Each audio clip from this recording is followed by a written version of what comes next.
All right, so get this. We're going to deep dive into something pretty wild today. It's all about how animals can actually, help us balance our energy. Yeah, most people, when they think about astrology, they think, oh, planets and birth charts and stuff.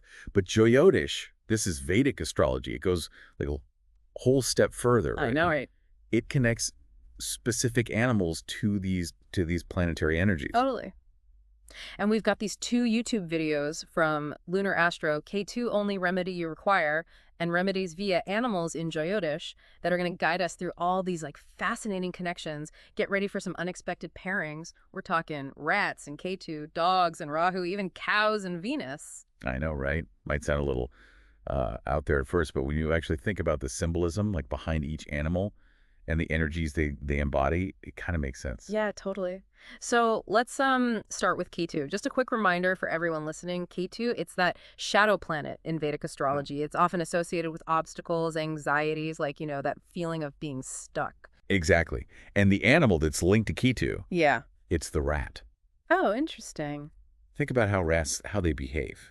They're small, but they can cause like big problems. Always, you know, getting into everything, gnawing on things, spreading disease. Mhm. Sounds a lot like, those nagging worries we all have that just like won't go away, right? Yes. It's like the perfect analogy. So how do we actually deal with this pesky Ketu energy? The videos mention praying to Lord Ganesha, offering durba grass and sesame seeds, but then it gets really interesting. Yeah, Feeding dogs. it is kind of a surprising one, right? Yeah. But in Jyotish, Hmm. dogs are believed to have this really strong, like grounding energy, full of loyalty and protection. Yeah, yeah. It's thought that by feeding them, their positive energy can counterbalance that like scattered, anxious energy of Ketu, almost like a transfer. Wait, hold on. Energy transfer? How does that actually work? Are we talking about some sort of mystical energy field? It's a concept that can be kind of hard to explain in like purely scientific terms, Yeah. but think about it like this, every living being, they kind of give off this certain vibration, a subtle energy. Hmm. When those vibrations are out of sync, we feel imbalanced. Oh, okay, okay. So by interacting with certain animals, we can kind of draw on their like particular energy to harmonize our own. Okay, I think I'm starting to get it. So dogs, with their steady and loyal nature, they can help ground us and ease that Ketu-induced anxiety. And one of the videos even mentions this person whose anxiety actually lessened just after a few days of fighting dogs. Maybe there's something to this. It's definitely a simple act with a lot of, potential power. Yeah. And that's what makes a lot of these remedies so appealing, right? They're often so easy to just incorporate into like daily life. Yeah. Yeah. So you mentioned before that dogs are connected to Rahu, which is Ketu's counterpart, but cats are also linked to Rahu. Hmm. How does that work if Rahu is all about desires and attachments? Well, think about how cats behave. Mm. They're incredibly selective. Yeah. Like they choose what they want Yeah. and they completely ignore the rest, which really mirrors Rahu's focus on like a specific desire. So the remedy for imbalanced Rahu energy is to what? Feed cats. That's one approach, yeah. Yeah. It's believed that they can actually absorb negative Rahu energy, Yeah. helping to balance those like intense desires and attachments. The videos also suggest reading the Durga Saptashati. It's a Hindu scripture. It's all about like overcoming obstacles and fighting for what you want, which aligns, perfectly with Rahu's like ambition. It's so funny. The video actually points out that in households with balanced Rahu and Ketu energy, cats and dogs often eat from the same bowl peacefully. Oh, what? It's almost like a reflection of inner harmony. It really highlights how like interconnected these energies are Yeah. and how even like simple acts like that Mm-hmm. can create these, subtle shifts. Totally. Speaking of powerful energy, our next stop is Mars, the planet of action, and sometimes like aggression. Mm. And the animal associated with Mars is the peacock. I know, right? That's not like the first creature that comes to mind. No, but think about those vibrant, peacock feathers. Yeah, yeah. They're used in a lot of remedies to ward off, negative energies, the evil eye. It's that same, protective and assertive energy we associate with Mars. So keeping peacock feathers at home is a way to tap into Mars's protective power. Mm. Feeding peacocks is also mentioned, but I gotta admit, that's not exactly an everyday option for most people. True, but the videos mention another interesting remedy for Mars. It's feeding monkeys. Oh, okay. especially if you're dealing with high medical expenses. Whoa, whoa. Monkeys and medical bills. That connection is not obvious at all. I'm kind of curious to know more about that one. Yeah, we can definitely dive into that a bit further later on. It just goes to show how much like depth there is to this whole system. Each pairing has its own unique symbolism and logic behind it. Right, right.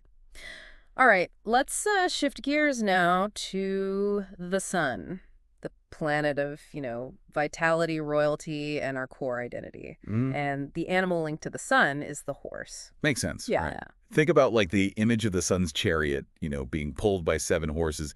It evokes like speed and power and that like unstoppable forward motion. Yeah, so we have that classic remedy, the one we've all heard of, offering water with jaggery and red flowers to the sun every morning. But is that like all there is to it? It's a good starting point, but the videos really emphasize that like true sun remedies, they go beyond just the rituals. Yeah. It's about, embodying the sun's qualities, Yeah. being considerate and generous and responsible, almost like acting with a royal demeanor. That's interesting. So it's not just about like appeasing the planet. It's about like aligning our actions with its like positive attributes. Hmm. The videos also mention that the sun can actually like backfire if we let ego and selfishness take over, especially in areas of our birth chart ruled by the sun. Exactly. It's a good reminder that these remedies aren't like, quick fixes. Right. They're about cultivating a deeper understanding of these planetary energies and how they influence us. So it's about using this knowledge to like, make positive changes both internally and in how we interact with the world. Okay, from the fiery energy of the sun, let's transition to the moon, the planet of emotion, sensitivity, and peace. And the animal associated with the moon is the deer.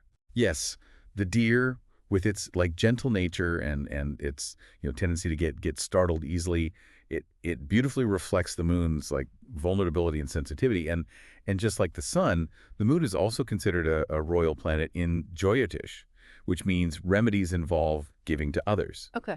But while the sun's giving is about like action and leadership, Right. the moon's giving is about emotional support, nurturing, and sharing peace. It's amazing how these remedies like reflect the unique like essence of each planet. What specific actions are recommended for the moon?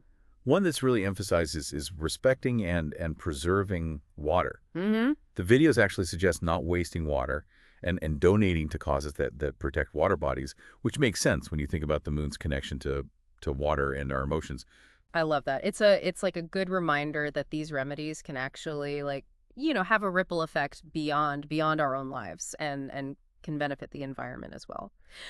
All right, we have time for one more planetary pairing before we wrap up part 1 of our deep dive. Let's talk about Venus, the planet of love, beauty, luxury, and pleasure. Mhm. And the animal associated with Venus is, I'm pretty sure everyone can guess this one. Yeah, you got it. The cow. The cow, revered in Jyotish and often associated with abundance and nourishment. Hmm.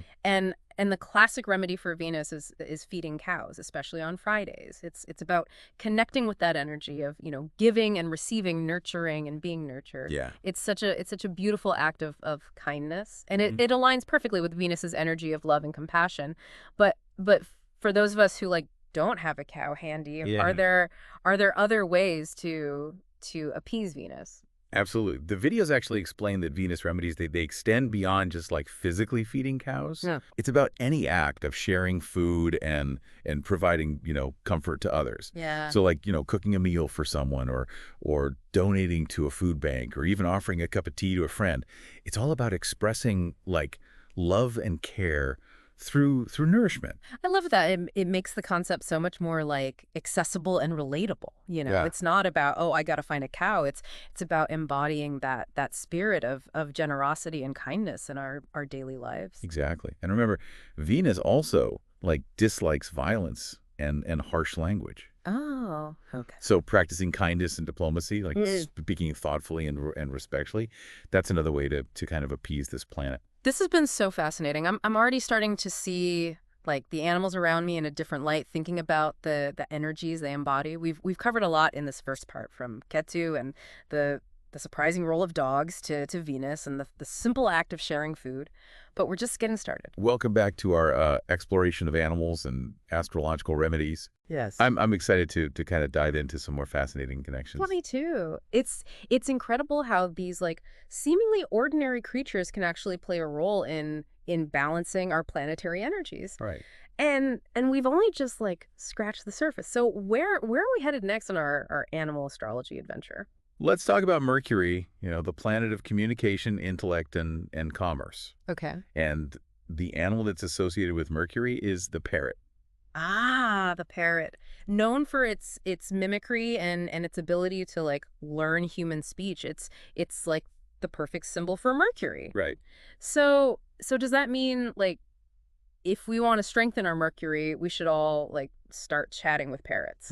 Observing parrots and appreciating their intelligence, that definitely can't hurt. True, true. But in Geodish, remedies for like a weaker Mercury often involve activities that stimulate the mind and enhance communication. So things like reading and writing, learning a new language, or even just having those, like deep, meaningful conversations we all crave. Exactly. Anything that helps us, sharpen our intellect and Yeah. express ourselves more effectively. Yeah. The videos also mention uh, donating green clothing, green being Mercury's color. It's Oh, about yeah. creating a flow of positive energy Hmm. that's related to communication and knowledge. You know what I'm finding really fascinating about this is how these remedies they kind of encourage us to do things that are like inherently beneficial regardless of your astrological chart. They're almost like nudges towards like personal growth. That's a great observation. These remedies aren't, they're not just about appeasing the planets. Right. They're Yeah. about aligning ourselves with their positive qualities Yeah. and bringing those qualities into our lives. That makes a lot of sense. So we've covered Mercury and the talkative parrot. What's next? Let's talk about Jupiter, the planet of expansion, wisdom, and good fortune. Yeah. And the animal associated with Jupiter is the elephant. The elephant, known for its strength, wisdom, and of course its impressive size. It's such a like a powerful symbol for Jupiter and all that like expansive, benevolent energy. You've hit the nail on the head. Elephants are revered in so many cultures Yeah. as symbols of good luck and prosperity. Yeah, yeah. Hmm. So what are some of the remedies associated with Jupiter and elephants? I'm guessing it's not as simple as like keeping a pet elephant. Oh, that would be quite the challenge, wouldn't I it? know, right? One common remedy is feeding bananas to elephants or donating to organizations that protect them. Okay. It's about supporting these magnificent creatures and aligning ourselves with their energy of abundance and good fortune. I love that. It's a great reminder that these remedies can go beyond, just our personal lives and actually like help the world around us. What other insights did the videos offer about working with Jupiter's energy? The videos actually highlighted the importance of respecting our teachers and elders. Mm-hmm. They represent the wisdom and knowledge that Jupiter embodies. Okay. It's about acknowledging, the valuable role they play in our lives. Yeah. And expressing gratitude. It's beautiful. It's sometimes the most powerful remedies are the simplest acts of kindness and respect. Exactly. Now let's move on to the final planet in our astrological exploration. Okay. Saturn, So the planet of discipline, responsibility, and karma. Saturn, the planet that often gets, kind of a bad rap for being the taskmaster of the zodiac. Right. But there's always wisdom to be found, even in the challenging lessons, right? Mhm. What animal embodies this stern but ultimately just planet? Saturn is associated with the buffalo, Okay. known for its hard work, endurance, and resilience. The buffalo, I can see the connection. It's an animal that embodies that Saturnian perseverance, like facing challenges head on and Yeah, doing what needs to be done no matter what. exactly. Buffaloes are often depicted as these patient and hardworking animals, Yeah. essential for agriculture and transportation in many cultures. Yeah. They represent that Saturnian principle of putting in the effort and reaping the rewards over time. So what are some ways that we can work with Saturn's energy through the buffalo? The videos mention donating black sesame seeds or black lentils. Okay. Black is the color associated with Saturn. Right. And these simple offerings are believed to kind of appease the planet. Interesting. Are there other ways to balance Saturn's energy? You know, the videos really emphasize discipline and hard work, Hmm. fulfilling our responsibilities, Yeah. and acting with integrity. Yeah. It's about, you know, embracing those Saturnian values Yeah. and applying them to our lives. It sounds like Saturn remedies are all about like, rolling up your sleeves and putting in the work, both literally and metaphorically. Yes, Yeah. and that could be a challenge for some, especially those who like resist structure and Right. discipline. Right. But the rewards of working with Saturn's energy are huge. Yeah. It's about building a solid foundation, Yeah. developing resilience, and earning our successes through honest effort. This whole exploration has been so insightful. We've journeyed through the entire zodiac, exploring the unique qualities of each planet and the animals that represent them. Hmm. It's amazing how much wisdom is contained within these ancient systems. It truly is fascinating. It kind of reminds us that we are part of this vast interconnected web, Yeah. not just with each other, but with the natural world and all its creatures. I started this deep dive feeling a bit skeptical, but I'm genuinely inspired to learn more about Jyotish and these animal remedies. Mhm. It's like a whole new level of understanding has opened up. I feel the same way. Yeah. It's a reminder to approach life with a sense of curiosity and wonder. Hmm. There's always more to discover, even in the seemingly ordinary. Speaking of discoveries, should we move on to the final part of our deep dive and see what other gems we can uncover? Absolutely, we've still got some fascinating insights to share about how to incorporate these remedies into your daily life. Welcome back to our deep dive into the world of animals and astrological remedies. This has been honestly one of the most surprising and fascinating topics we've ever explored, I think. Yeah, it's really incredible how Jyotish brings together the wisdom of the natural world and the cosmic energies of the planets. We've talked about a lot of specific remedies, but I'm curious, what if I don't have easy access to, say, a peacock or a buffalo? Are there other ways to tap into those energies? That's a great question, and luckily the videos offer this really interesting perspective. Hmm. It's the power of observation. Okay. Even if you can't physically interact with a certain animal, simply observing them can actually have a harmonizing effect. So just watching a nature documentary about elephants, that Right. could help balance my Jupiter energy. Exactly. It's about tuning into the energy of that animal, even from a distance. Yeah. Think about it. We've all felt that sense of awe or peace when watching animals in their natural habitat. Oh yeah. Whether